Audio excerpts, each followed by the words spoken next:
Dios le bendiga, hermanos presentes y los que están también en sus hogares. Nuestros saludos afectuosos desde aquí, el Templo del Calvario, en este culto presencial, en este miércoles culto de caballeros. Gracias a Dios que nos permite en esta noche compartir algunas ideas.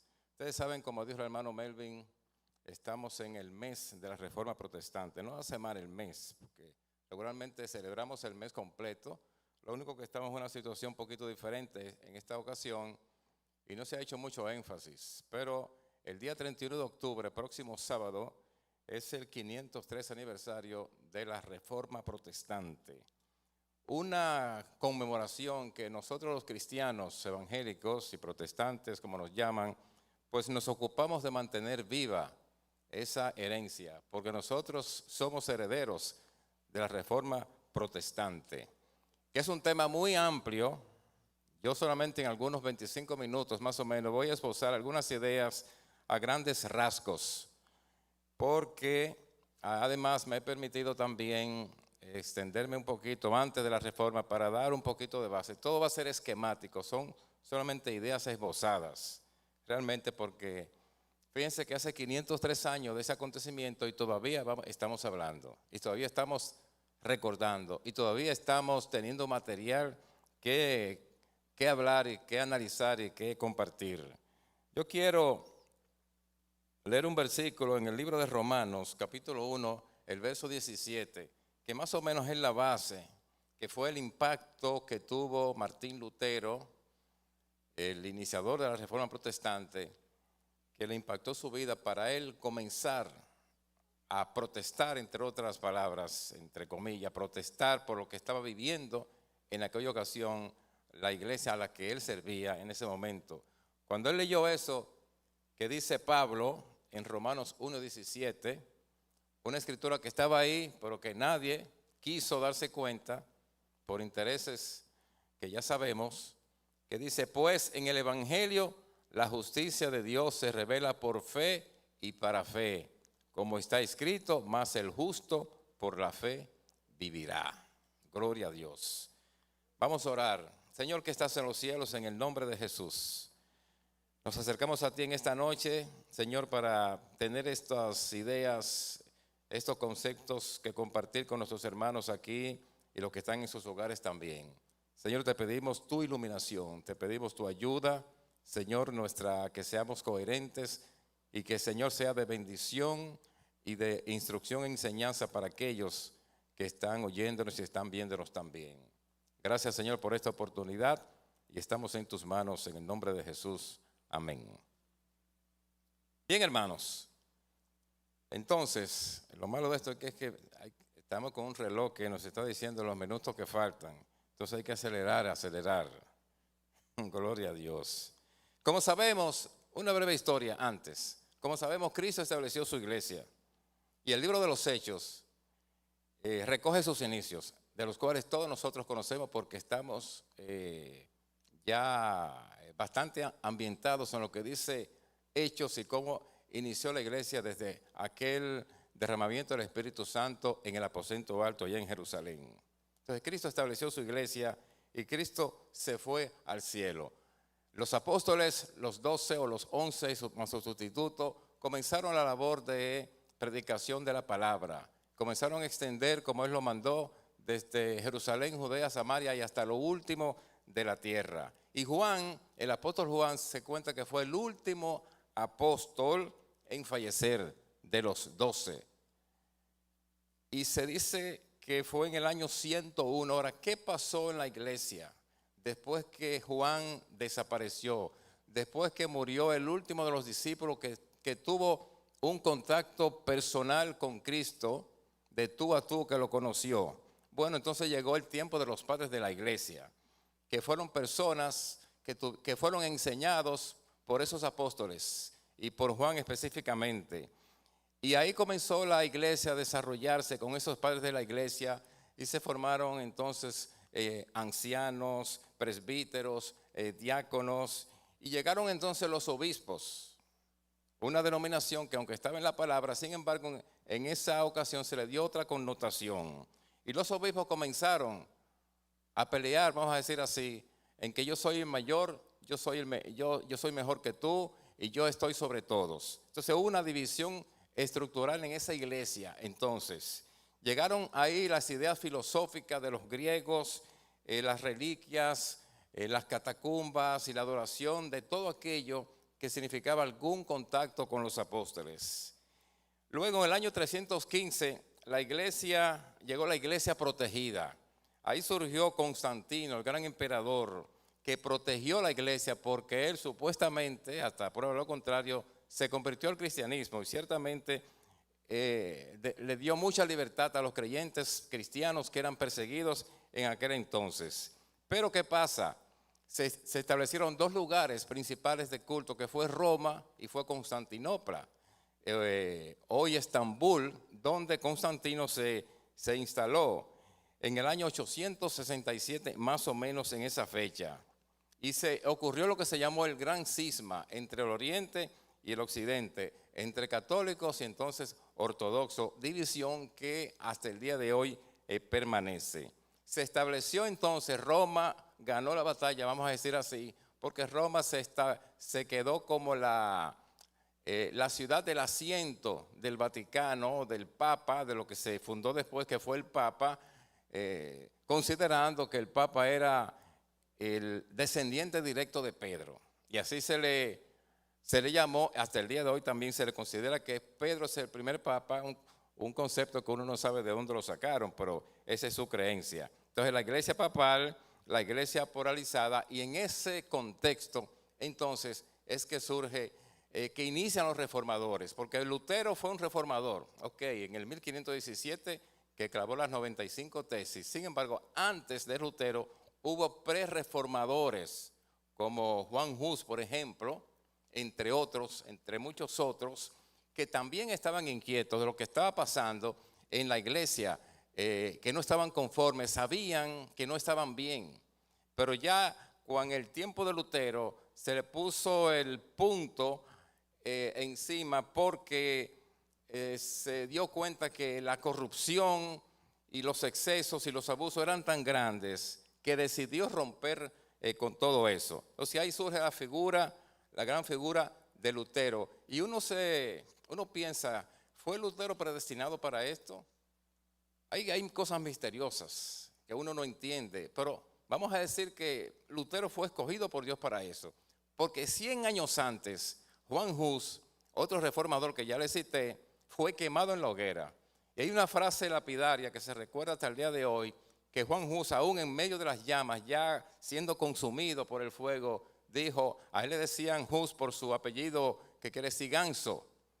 Y él dijo, están quemando al ganso en estos momentos, pero va a surgir un cisne que ustedes no van a poder quemar. Y ese cisne a que se refería, que fue una profecía prácticamente, fue entonces Martín Lutero, cuyo símbolo era un cisne, y que ellos no pudieron matar porque Lutero murió en su cama, murió enfermo. Yo tengo un video de 2 minutos nada más sobre quién fue Martín Lutero, para ilustrar a aquellos que quizás no sabían o no tienen muy claro de quién fue Lutero, y esquemáticamente explica la vida de ese personaje. Por favor.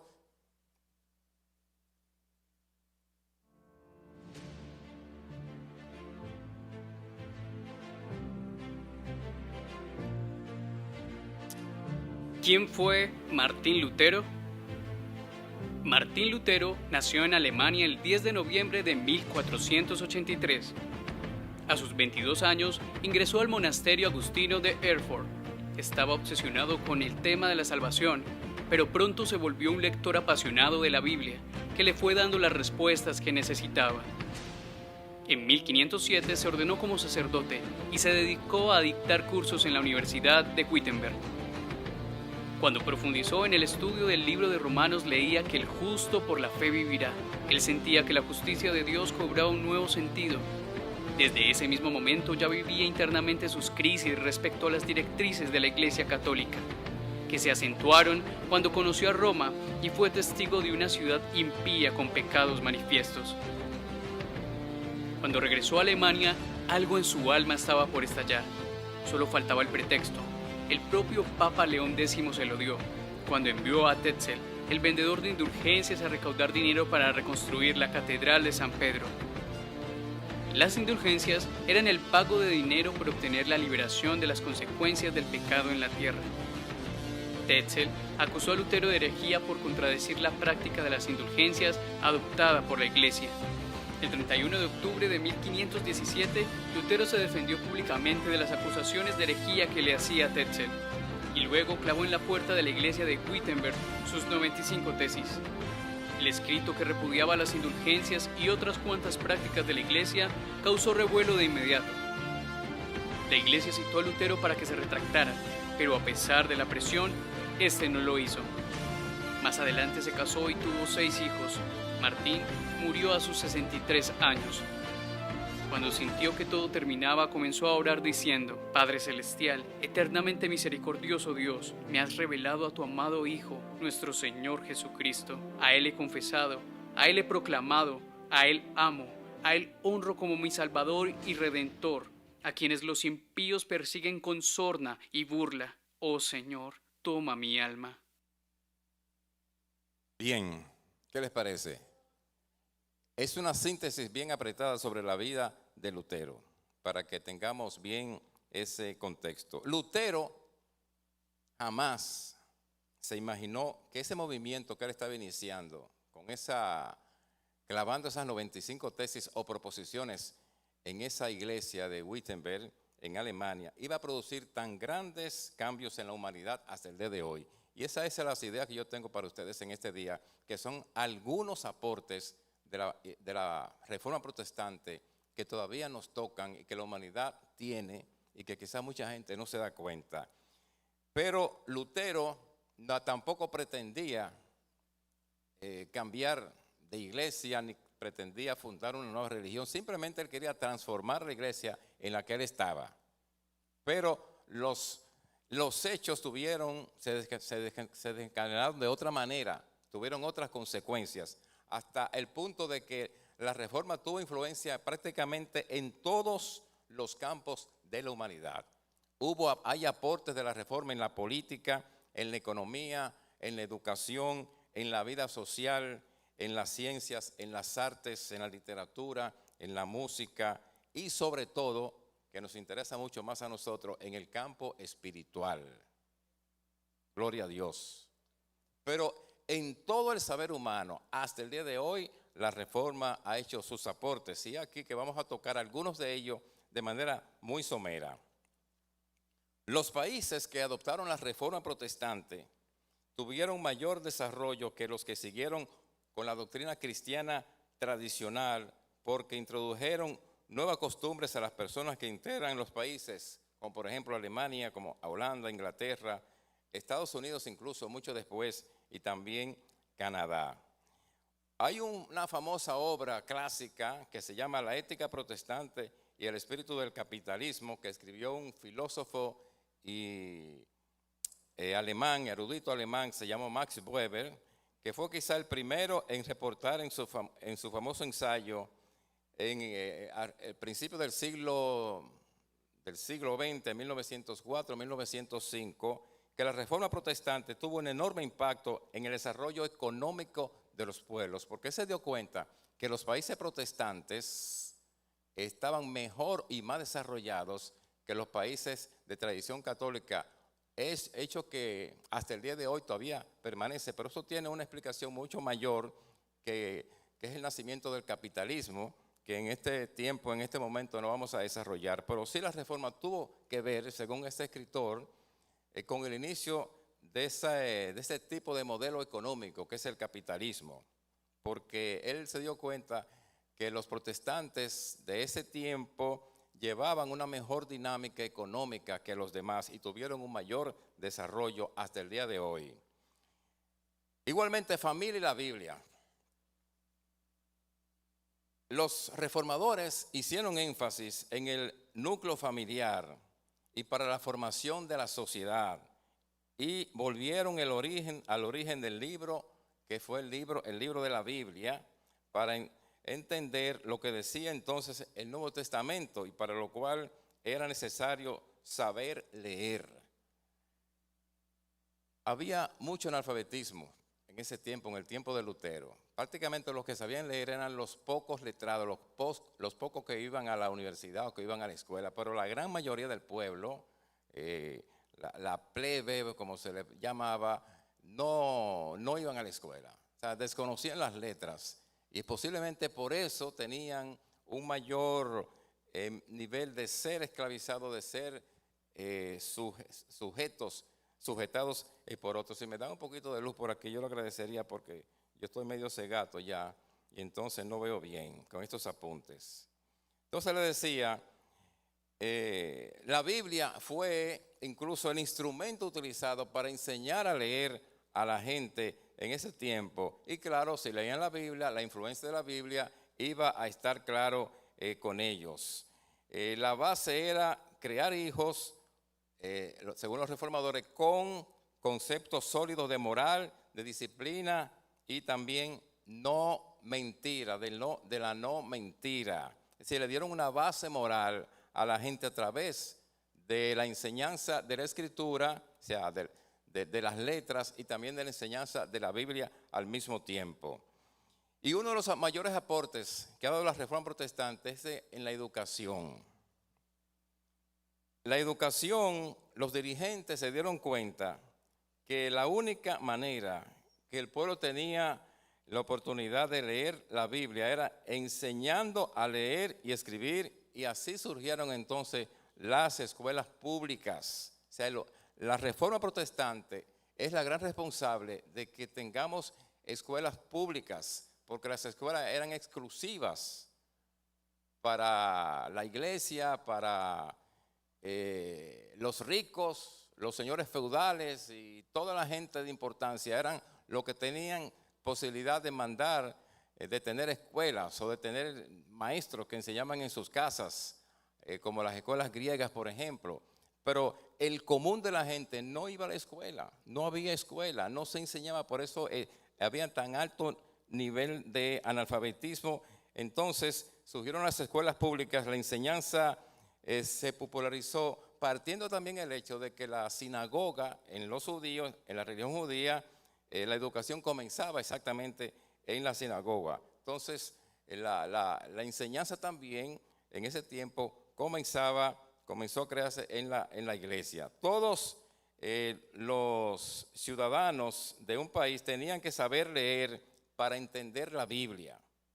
Y uno de los efectos reportados es sobre los niveles de alfabetización de las zonas protestantes en Europa, sobre todo. Tanto Lutero como Calvino, otro gran reformador francés, insistían en que todos los cristianos debían leer la Biblia por ellos mismos. O sea, no solamente que se las enseñaran, se las explicara, sino que ellos las entendieran también. Y en este sentido, los protestantes promovieron la educación universal, la educación para todos. Y Lutero en su país, Alemania, tuvo mucho que ver con eso, porque Lutero tradujo la Biblia al alemán popular. Solamente estaba hasta ese tiempo en latín. Entonces lo tradujo al lenguaje de la gente. Entonces tuvo un mayor alcance en que la gente pues pudiera entenderla. Otro gran aporte de la Reforma Protestante es el trabajo. El concepto cristiano del trabajo o la ética protestante del trabajo. El movimiento de la Reforma le otorgó mucha importancia al trabajo y lo consideraban como algo digno del ser humano, y toda la familia tenía que trabajar para seguir las enseñanzas del apóstol San Pablo, que decía que era obligatorio trabajar para tener derechos. ¿Derecho a qué? A comer. El que no trabaja, que no coma. Entonces, había que trabajar, había que producir. El cristianismo nunca ha sostenido ni apoyado la vagancia, la haraganería, sino todo lo contrario. Y considera que el trabajo, cualquier tipo de trabajo, claro, moralmente hablando, que se tenga, es digno. Sea que venda paletas o venda guineo en la calle, o que tenga una oficina con aire acondicionado en el 10º piso de un gran edificio corporativo. Trabajo es trabajo. Y la Biblia reconoce al que trabaja, al que produce.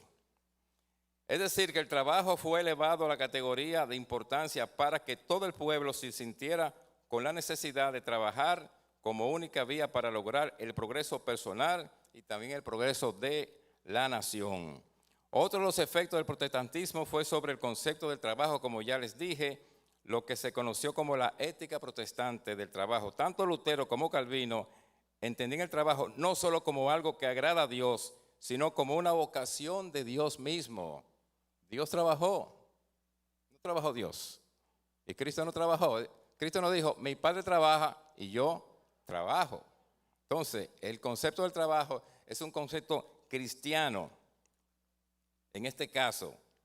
Y las implicaciones de esta idea fueron monumentales. Por un lado, implica que no existe labor o trabajo de inferior dignidad.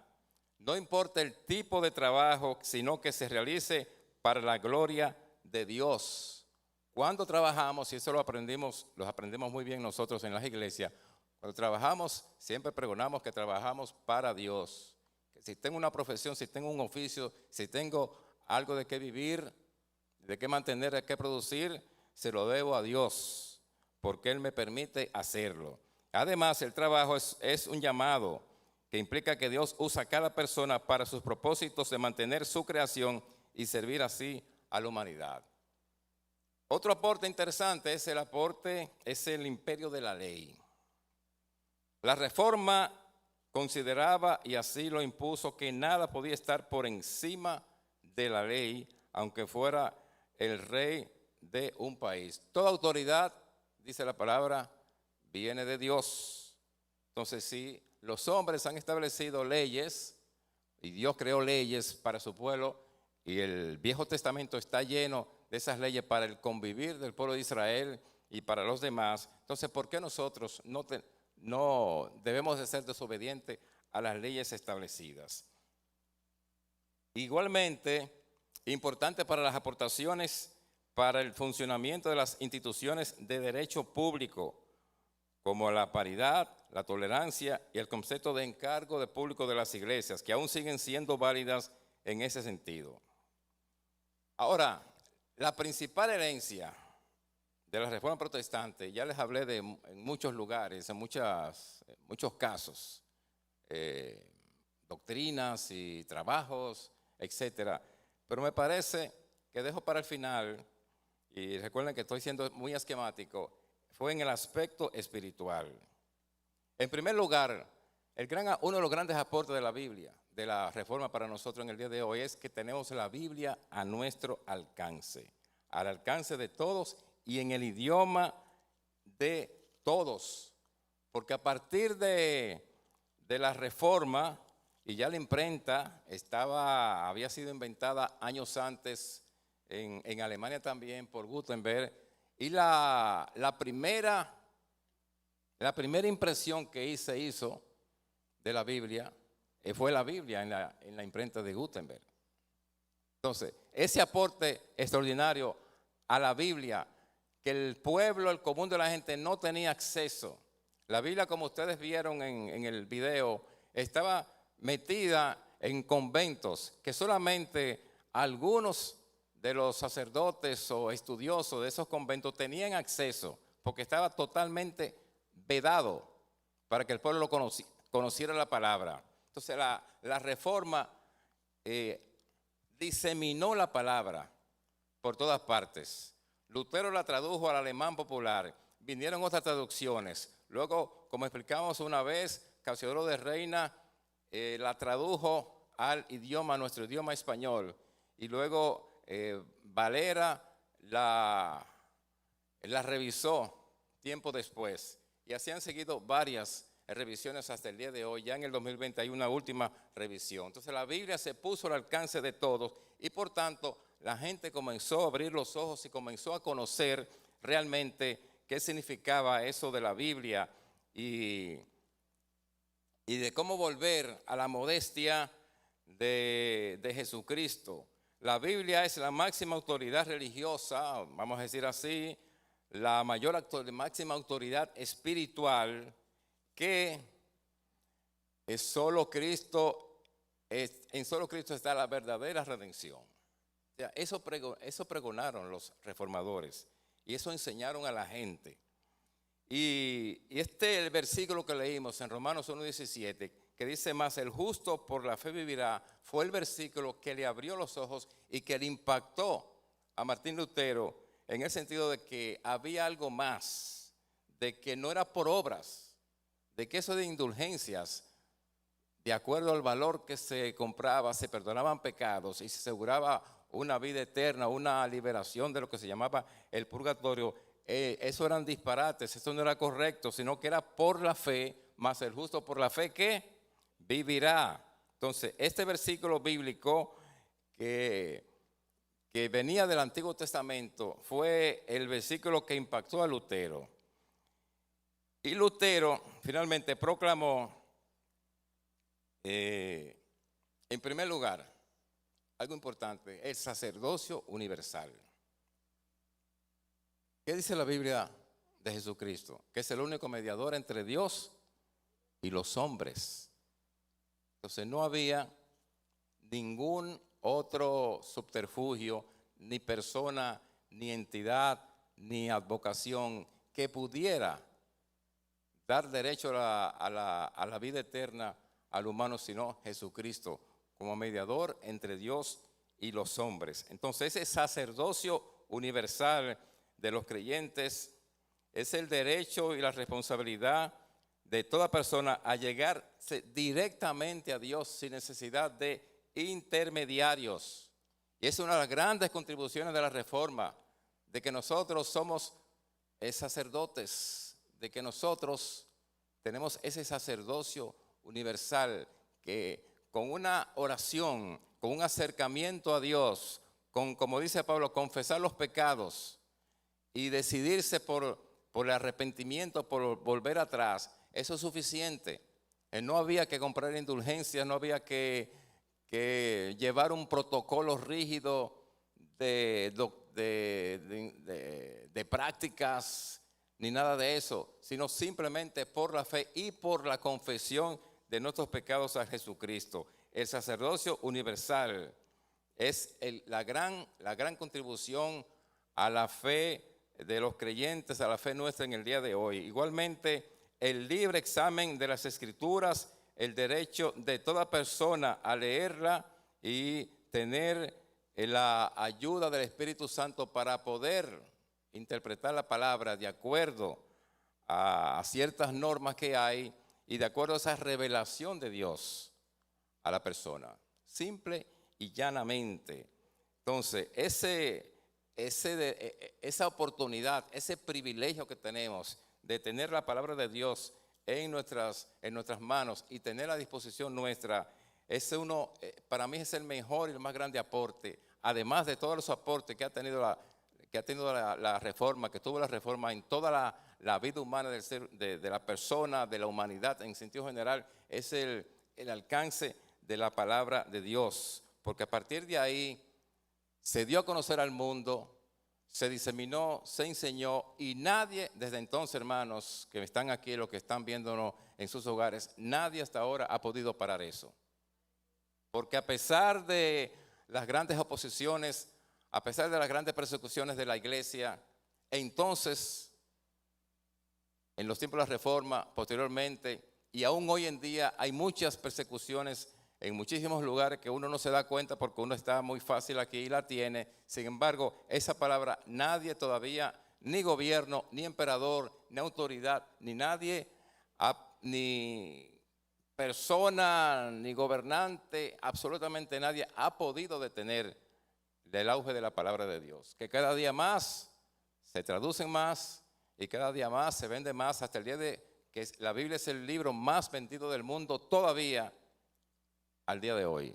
Ningún otro libro que haya escrito persona humana ha podido superar la Biblia en sus ventas todos los años. Y la salvación, hermanos, y con esto termino, 40 segundos me quedan. La salvación viene de solo Cristo. ¿Cuántos dan gloria a Dios? La salvación viene solamente por Jesucristo, la gran enseñanza de la Reforma. La gran enseñanza de Reforma es que la salvación viene de Cristo y la sola fe, la sola gracia, las tres soles, ¿verdad? La sola fe, la gracia y la escritura están disponibles para nosotros y estar aceptos ante Dios. Así que gracias a Dios, hermanos, por ese despertar que hubo hace 503 años en esos países de Europa y que hasta el día de hoy esa reforma nos sigue llegando, nos sigue aportando, nos sigue enseñando y también bendiciendo. Y reconozcamos, hermanos creyentes todos, que nosotros somos herederos de esa reforma y por tanto debemos apreciar esa reforma. Dios le bendiga y gracias, hermano Melvin.